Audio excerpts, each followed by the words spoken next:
جیسے بدبخت اور سیاہ دل نے اس کو رد کر دیا۔ آج جو سیرت کا جو ایک بڑا اہم حصہ ہے، بلکہ اہم کیا کہ جو سیرت کی جڑ اور اصل ہے، وہ ہے دعوت کی محنت اور قربانی۔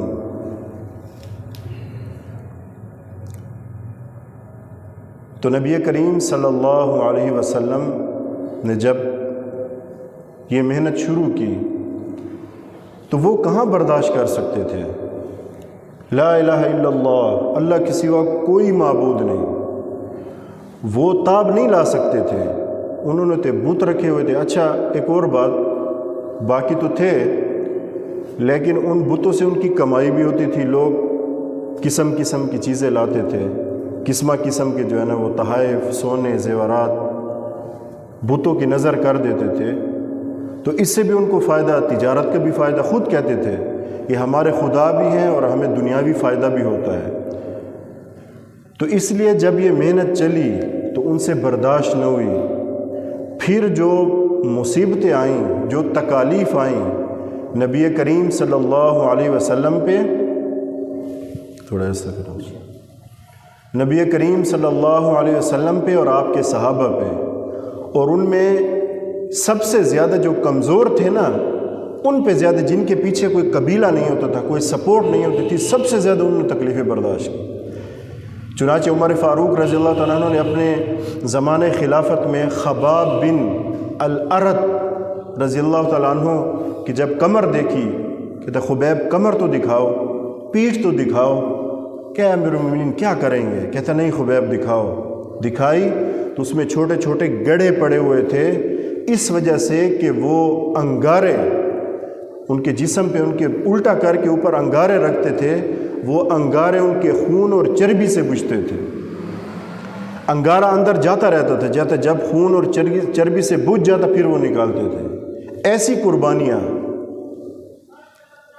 اور بلال حبشی کا تو ویسے مشہور ہے، ان پہ جو تکلیفیں گزر چکا ہے۔ بہرحال تو مسلمانوں پر مکہ کی زمین تنگ کر دی ان ظالموں نے۔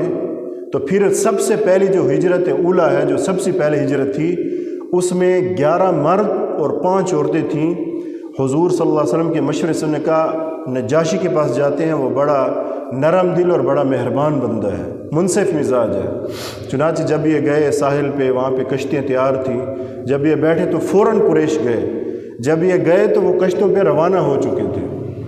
نجاشی کے یہاں رہے بڑے آرام سے، بڑے سکون سے۔ تو آرام سے انہوں نے کہاں رہنے دیا؟ آرام سے تو نہیں رہنے دیتے تھے۔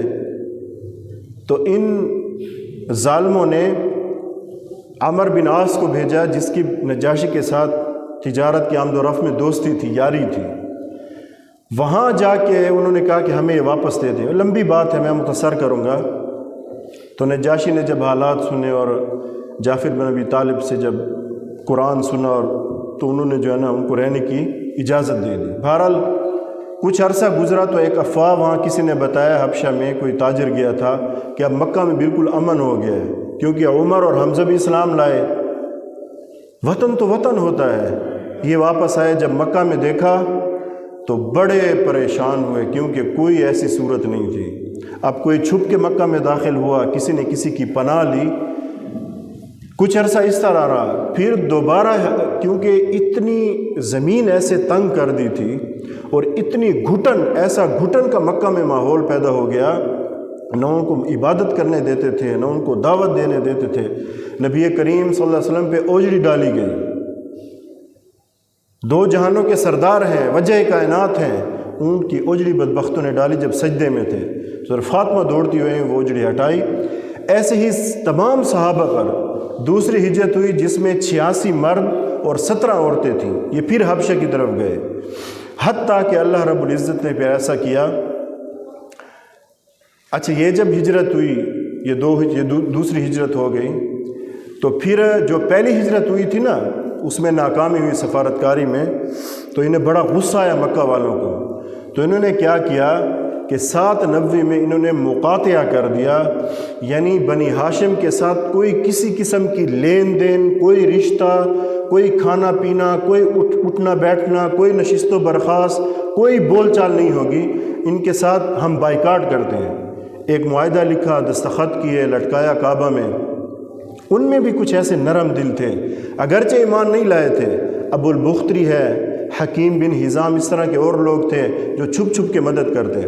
تو اس میں ابو طالب کے ساتھ اور جو کافر و مسلمان سب تھے۔ مسلمان تو اسلام کی وجہ سے نبی کریم صلی اللہ علیہ وسلم کے ساتھ تھے، اور جو اسلام نہیں لائے تھے وہ اپنی قومیت اور اس کی وجہ سے ساتھ تھے۔ یہ 3 سال جو گزرے ہیں نا، اس میں صرف میں ایک واقعہ بتاتا ہوں۔ سعد بن ابی وقاص جو حضور صلی اللہ علیہ وسلم کے ماموزاد بھائی ہیں، فرماتے ہیں اتنی تکلیف دہ چیزیں تھیں، مقاطع اتنا سخت تھا کہ ہمارے ہاں کوئی کھانے پینے کی چیز نہیں پہنچتی تھی۔ کہتے ایک دفعہ میں اتنا بھوک لگی مجھے، بچوں کا روزانہ ہم بھوک سے بلبلانا اور رونا اور تڑپنا اور سسکنا ہم دیکھتے تھے۔ ایک رات ایسے ہوا کہ مجھے شدید بھوک لگی ہوئی تھی، میں نے نیچے ہاتھ مارا، پتہ نہیں کون سی تر چیز تھی، میں اتنا شدید بھوکا تھا کہ میں نگل گیا۔ دوسری مرتبہ بتایا میں پیشاب کرنے گیا تو راستے میں چمڑے کا ایک ٹکڑا ملا، اونٹ کے چمڑے کا، اس کو میں نے دھویا، صاف کیا، پھر اس کو میں نے آگ پہ جلایا، اس کا سفوف بنایا، اس کو کوٹا، وہ پھانک کے اوپر پانی پیا۔ 3 دن اور 3 راتیں میں نے اس حال میں گزاری۔ یہ آسان نہیں ہے بھائیو۔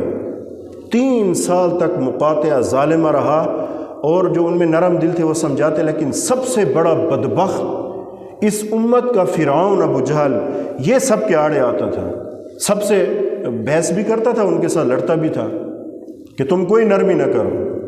بدبختی کے اعلیٰ درجے پہ فائز تھا یہ۔ بہرحال یہ چیز ہوئی، اس کے بعد یہ ختم ہوا، دیمک نے چاٹ لیا، میں مختصر بتاؤں گا۔ پھر نبی کریم صلی اللہ علیہ وسلم گئے طائف، وہاں جو تکلیفیں دیکھیں، شاید کہ یہ لوگ تو اس صورت میں ہیں کہ یہ نہیں مانتے، شاید وہاں کے لوگ مان جائیں، تو انہوں نے جو رویہ اختیار کیا وہ بھی کتابوں میں لکھا ہوا ہے، بڑا عجیب و غریب قسم کا۔ انہوں نے کیا کیا؟ بات تو نہیں مانی، پیچھے شر پسند اور شریر لڑکے لگا دیے، جنہوں نے آپ صلی اللہ علیہ وسلم کو پتھر مار مار کے لہو لہان کر دیا کہ جوتے مبارک خون سے بھر گئے۔ بد دعا پھر بھی نہیں دی، پھر بھی دعا دیا اللہ یہ نہیں تو ان کی نسل میں سے کوئی مسلمان ہوگا۔ حالانکہ فرشتے حاضر ہو گئے تھے، فرشتے، پہاڑوں کا فرشتہ حاضر ہو گیا، باقی فرشتے حاضر ہو گئے، لیکن آپ صلی اللہ علیہ وسلم تو رحمت للعالمین تھے، وہ تو ہدایت چاہتے تھے، اس کے لیے کڑتے اور تڑپتے تھے اور اتنی تکلیفیں برداشت کرتے تھے کہ دیکھیں جب ورقہ بن نوفل جو حضرت خدیجہ کا چچا زاد تھا، آسمانی علوم رکھتا تھا کتابوں کا، جب پہلی وحی نازل ہوئی، جب ان کے قریب لے گئے حضرت خدیجہ، جب ان کو لے گئیں ورقہ بن نوفل کے پاس، تو وہاں انہوں نے جب اپنے حالات سنائے اور وحی کی صورت سنائی تو انہوں نے فرمایا ہاں یہ تو وہی ناموس ہے جو حضرت موسیٰ اور عیسیٰ کے پاس آتا تھا، ایک وقت آئے گا جب اس کو اپنے شہر والے مکہ سے نکال دیں گے۔ تو نبی پہ بھی یہ شاک گزرتا ہے، تو یہ کہ یار، تو نبی کریم صلی اللہ علیہ وسلم بڑے حیران ہوئے کہ مجھے یہاں سے نکال دیں گے اپنی قوم والے۔ تو بات یہ ہے کہ جب یہ ختم ہوا اور طائف سے واپسی ہوئی، اچھا ان کی سفارتی جو نظام تھا اس میں بھی اس نے انکار کر دیا، تو ان کو غصہ آیا۔ جب عمر بن عاص ناکام لوٹے تو انہیں شدید غصہ آیا، جس کی وجہ سے مقاطع کر دیا۔ جب یہ 3 سال ختم ہوئے تو عام الحزن نبی کریم صلی اللہ علیہ وسلم پر ایک یہ غم کا سال تھا، کیونکہ 10 نبوی میں 7 نبوی میں مقاطع ہوا 3 سال، اور 10 نبوی میں ابو طالب کا بھی انتقال ہو گیا، اور 5-6 دن کے بعد خدیجۃ الکبریٰ رضی اللہ تعالیٰ عنہ ان کا بھی انتقال ہو گیا عنہا۔ اب اس پہ عام الحزن کیوں کہا؟ کیونکہ ابو طالب اور خدیجہ، ابو طالب ایسے چچا ہیں کہ جو ایمان نہیں لائے، لیکن ہر دم، ہر گھڑی، سر سے پاؤں تک، ہر اعتبار سے نبی کے ساتھ کھڑے تھے، ہر مشکل پہ، کیونکہ نبوت ایک بہت بڑا عہدہ ہے، ایک بہت بڑی ذمہ داری ہوتی ہے، تو نبی کے ساتھ ہر وقت، ہر مشکل میں، ہر نازک حالات میں نبی کے ساتھ کھڑے ہیں۔ شفیق ترین چچا تو ابھی لہب بھی تھا، ابو لہب، لیکن وہ اس نے دھتکار، یعنی مخالفت پہ سارا عرصہ ڈٹا رہا، وہ تکذیب کرتا رہا، لیکن یہ ایسے چچا تھے جو نبی کو اندر غم، عام الحزن اس کا نام پڑ گیا کہ غم کا سال ہے، کہ اس سال میں اتنے شفیق اور پیارے چچا چلے گئے۔ پھر 4-5 دن کے بعد وہ بیوی کہ جب پہلی وحی کی کیفیت آئی، طاری ہوئی، اور جسم مبارک کچھ اندر خوف سا محسوس ہوا، کیونکہ پہلی دفعہ فرشتے کے ساتھ ملاقات ہوئی، تو فرمایا زملونی، مجھے چادر اڑاؤ، مجھے چادر۔ اسی خدیجہ نے ان کو تسلیاں دیں، ان کو اپنے چچا کے پاس لے گئے، ان کو تسلیاں دی کہ آپ برحق ہیں، اللہ خیر کرے گا، آپ غریبوں کے ساتھ اچھا کرتے ہیں، یتیموں کا خیال کرتے ہیں، بیواؤں کے ساتھ مدد کرتے ہیں، اللہ کے۔ تو یہ وہ بیوی تھیں جنہوں نے سب کچھ اپنے نبی پہ، اپنے خاوند پہ لٹا دیا، مال بھی لٹا دیا اور خدمت بھی کی۔ اور جب نبی کریم صلی اللہ علیہ وسلم غار حرا میں ہوتے، یہی جا کر کھانا ان کو دیتی تھی، ان کا حال احوال۔ تو اتنی باوفا، وفادار بیوی اور اتنی دین کی مددگار بیوی، اس لیے تو جب نبی کریم صلی اللہ علیہ وسلم کا بھی یاد کرتے عائشہ کے سامنے، جب ان کے تعریفی کلمات کہتے تو عائشہ فرماتی وہ تو اتنی بڑی عمر کی اتنی تھی اور آپ کو کیسے اتنی اچھی؟ تو انہوں نے حضور وہی دہراتے تھے، دیکھیں احسان بھلا دینا یہ سنت کے خلاف ہے۔ جس بندے نے کسی پر اگر احسان کیا اس کو یاد رکھنا چاہیے اور ایسے ہی سلوک کرنا چاہیے۔ تو نبی کریم صلی اللہ علیہ وسلم ان کی وہ باتیں بتاتے، ایسے حالات تھے اور یہ، اور تعریفیں شروع کر دیتے تھے۔ اور ان کے جو سہیلیاں، جو تعلق والے تھے، ساری زندگی نبی کریم صلی اللہ علیہ وسلم کا خصوصی خیال رکھتے تھے، یہ بھی سنت ہے۔ بہرحال جب مکہ کی زمین اتنی تنگ کر دی گئی، اتنا مشکل بنا دیا گیا اور نبی پر غموں کے پہاڑ ٹوٹے، پیارا چچا بھی گیا اور بیوی بھی گئی، اب بظاہر جو تسلی دینے والے تھے وہ دونوں چلے گئے سارے۔ اب کیا ہوا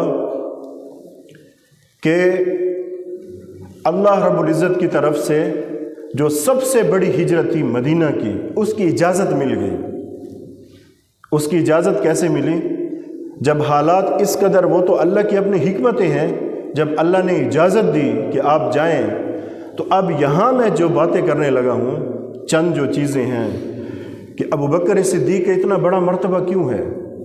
پہلے سے اونٹنے تیار کی اور اس انتظار میں رہتے تھے، کیونکہ آپ صلی اللہ علیہ وسلم نے تو باقی کو اجازت دے دی، مسلمان ایک ایک کر کے تھوڑے تھوڑے قافلوں کی صورت میں جانے لگے۔ اور یہ فیصلہ کن مرحلہ تھا، کیونکہ مدینے جا کر پھر اللہ نے، جو مدینے والوں نے جو نصرت کی اور جو وہاں سے دین پھیلا اور جو جنگیں ہوئی، جو اللہ نے غلبہ دیا، وہ انشاءاللہ آگے جا کے آنے والے جمعہ میں انشاءاللہ عرض کروں گا۔ بہرحال ابو بکر صدیق نے 2 اونٹنیاں تیار کی کہ یا رسول اللہ اسی دن کے لیے میں نے ان کو رکھا ہوا تھا۔ تو نبی کریم صلی اللہ علیہ وسلم نے فرمایا کہ ابو بکر وہ تو ٹھیک ہے، لیکن میں اس کی قیمت دوں گا، ایسے سوار نہیں ہوں گا۔ ایک چیز۔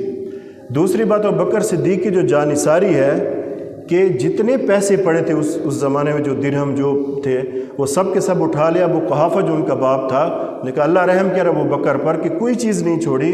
تو کنکریوں پر بیٹی نے، اسما نے، اندھے تھے نابینا تھے، تو ہاتھ ایسے مرا کہ یہ پیسے ہمارے لیے چھوڑ گئے، یہ ہمارے لیے سب کچھ، یہ قربانی اور یہ اثار تھا اس گھرانے کا۔ اچھا، اب جب ہجرت کے لیے جا رہے ہیں، کفار پیچھے ہیں جناب، اعلان ہو گیا کہ ہم نے تو، ابو جہل نے ایک مشورہ دیا کہ ہر قبیلے سے ایک ایک بندہ جا کے حضور کو نعوذ باللہ اب قتل کر کے سوا کوئی بات نہیں ہے، بہت ہم نے برداشت کر لیا۔ دن بدن ان کی تعداد بڑھتی جا رہی ہے، بڑھتی، ہمارے سمجھدار لوگ اور اچھے اچھے لوگ بھی جا رہے ہیں۔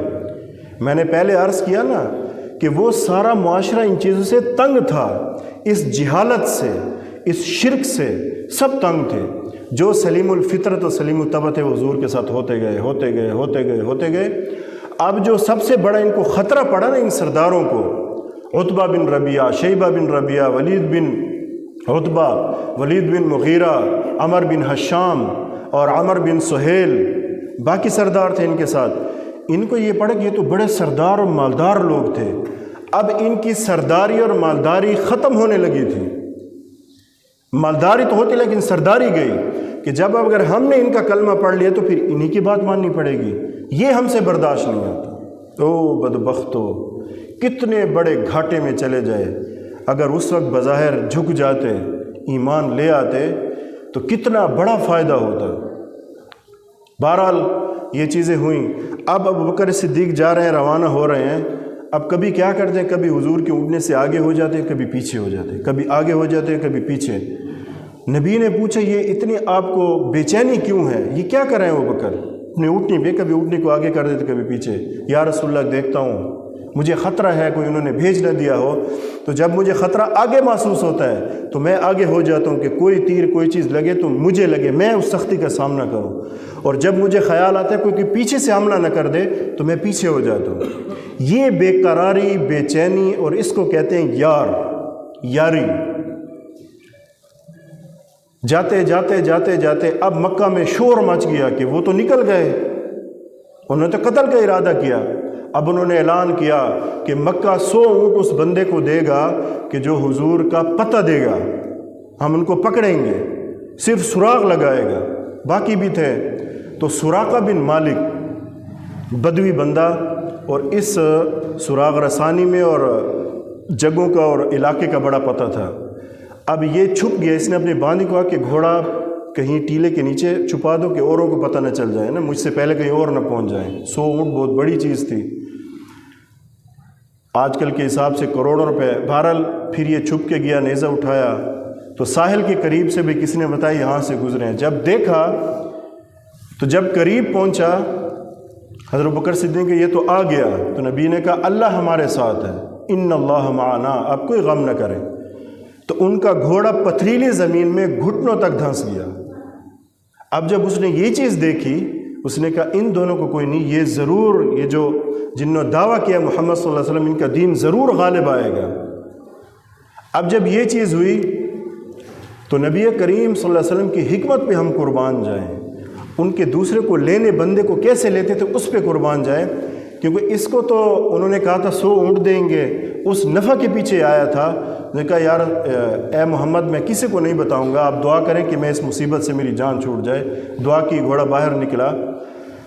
تو اس نے کہا کہ مجھے ٹھیک ہے میں یہ بات کرتا ہوں، آپ کا یہ دین غالب، لیکن مجھے ایک چیز لکھ دیں۔ تو عامر بن فہیرہ جو ان کا غلام تھا ابو بکر صدیق، اس نے چمڑے پہ کچھ لکھ دیا، امان لکھ دی کہ جب بھی آپ مکہ پہ غلبہ پائیں مجھے امان دیں۔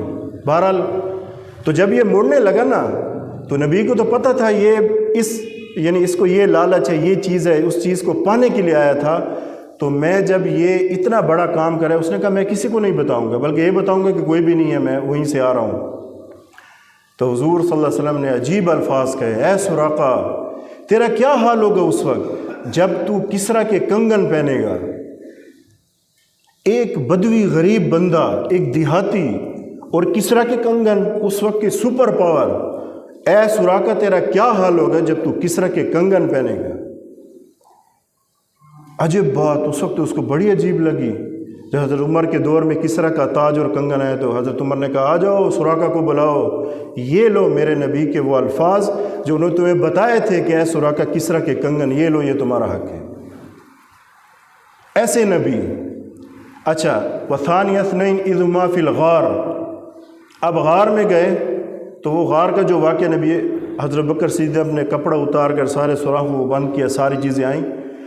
ثانی اثنین اذ ہما فی الغار، ثانی اثنین یعنی دو میں سے ایک، ابو بکر صدیق کی طرف اشارہ ہے۔ لا تحزن ان اللہ معنا، اللہ تم دونوں کے ساتھ ہے۔ تو اس غار میں جو انہوں نے نبی کریم صلی اللہ علیہ وسلم کی خطرے کی حالت میں، یا رسول اللہ تھوڑا سا نیچے دیکھ لیں تو کیا ہوگا، نبی کریم صلی اللہ علیہ وسلم نے فرمایا اللہ ہمارے ساتھ ہے، آپ اس کا غم نہ کریں۔ تو دیکھیں یہ ایک محاورہ بن گیا ہے کہ جو کسی کے ساتھ وفا کرتا ہے، وفا نبھاتا ہے، اور ہر خوشی غمی میں اور سرد و گرم میں اور بہار و خزاں میں اسی کے ساتھ کھڑا رہتا ہے، وفا کرتا ہے، تو ایک محاورہ بن چکے یار یہ تو اس کا یار غار ہے، یہ وہیں سے محاورہ بنا ہے۔ دوسرے ابو بکر صدیق کے جو الفاظ تھے، اَيَنْقُصُ فِي الدِّينِ وَأَنَا حَيٌّ، کیسے یہ زکوٰۃ کا انکار کرتے ہیں کہ ابو بکر زندہ اور دین میں کمی ہے اور ابو بکر زندہ ہو۔ تو اب یہ بھی وہاں سے محاورہ پھیلا کہ کوئی بندہ کہتا ہے یار میں جب تک زندہ ہوں نا یہ نہیں ہو سکتا، باپ اولاد کو کہتا ہے، بھائیوں کو کہتا ہے، تسلی کے طور پہ کوئی مشکل آ جائے کہ جب تک میں زندہ ہوں یہ چیز نہیں ہو سکتی، میں مر جاؤں تو اور بات ہے، یہ وہاں سے محاورہ۔ اور طارق بن زیاد کا محاورہ، طارق برنز ہز بوٹس، جب اس نے کشتیاں جلائیں تو یہ بھی اس وقت یہ محاورہ، ہم 8ویں میں ہم نے یہ سبق پڑھا ہے، اس میں یہ محاورہ بڑا مشہور ہوا کہ کشتیاں جلا کے آئے، یعنی جو ساری امیدیں ختم کر کے پیچھے سب قربان کر کے چھوڑ چھاڑ کے کسی کام کے لیے آ جاتا ہے تو کیا کہتے ہیں کہ یہ کشتیاں جلا کے آیا ہوا ہے۔ یہ محاورہ یہاں سے ثابت ہوا۔ اور خالد بن ولید کا ایک پیغام، محاورہ تو نہیں، ان کا پیغام، جب وہ فوت ہونے لگے، یہ بات آ گئی ایک درمیان میں، تو وہ فرمانے لگے کہ او دنیا کے قائروں اور بزدلو، اگر موت میدان جنگ میں آتی، اس سے نہ ڈرو، تو خالد کو موت آتی۔ خالد ہر جگہ آگے رہتا تھا، میدان جنگ میں گھمسان کے رن میں آگے جاتا تھا، پڑھتا تھا تاکہ خالد کو شہادت مل جائے۔ اور واللہ خالد کے بدن پہ کوئی جسم پہ ایسا حصہ نہیں ہے جس میں تیر، تلوار، نیزے یا بھالے کا زخم نہ ہو، ایک انچ جگہ بھی ایسے نہیں ہے، لیکن خالد آج بستر پہ مر رہا ہے۔ او دنیا کے بزدلو، اگر یہ موت جنگ میں آتی یا لڑائی میں آتی تو خالد کو آتی۔ یعنی تمام بزدلوں کو یہ پیغام ہے کہ کبھی موت سے نہ ڈرنا۔ یہ ضروری ہے کہ موت میدان جنگ میں آئے، بستر پہ بھی آ سکتی، یہ ان کا ایک پیغام ہے۔ بہرحال نبی کریم صلی اللہ علیہ وسلم کا اللہ کے حکم سے کفار سے بچتے بچاتے جب مدینہ پہنچے تو مدینہ میں کیوں دین پھیلا؟ اپنوں نے بے وفائی کی، اپنوں نے دھتکارا، اپنوں نے مذمت کی، اپنوں نے تکذیب کی، انصار نے سنبھالا، انہوں نے وعدہ کیا، اور یہ ایک ایسی عجیب انہوں نے ایک روایت ڈالی، ایک ریت ڈالی کہ ساری کی ساری زندگی اس کو یاد رکھا جائے گا۔ سب سے پہلے حضور جب قباء پہنچے، لمسجد اسس علی التقوی، ایک مسجد بنائی، مسجد تقوی، جس کی بنیاد رکھی، اور پھر آگے جو اس کے بعد جو واقعات ہیں انشاءاللہ وہ آنے والے جمعہ میں انشاءاللہ عرض کروں گا۔ مختصر سی ایک یہ گزارش آخر میں یہ کرتا ہوں کہ دیکھیں نبی کریم صلی اللہ علیہ وسلم کی جتنی سیرت میں ہر وقت یہ عرض کرتا رہتا ہوں کہ وہ سیرت ہماری مشعل راہ ہے، سننے کے لیے نہیں ہے صرف ہم اس کو سننے بھی اجر کی بات ہے، لیکن ہمیں پورا فائدہ اس ہوگا جب ہم اس پر عمل کرنے کی نیت سے بیٹھیں اور عمل شروع کر دیں۔ جو ہم سنیں اس پر فوراً عمل شروع کر دیں، پھر اس کا فائدہ ہوتا ہے۔ اللہ ہم سب کو عمل کرنے کی توفیق عطا فرمائے۔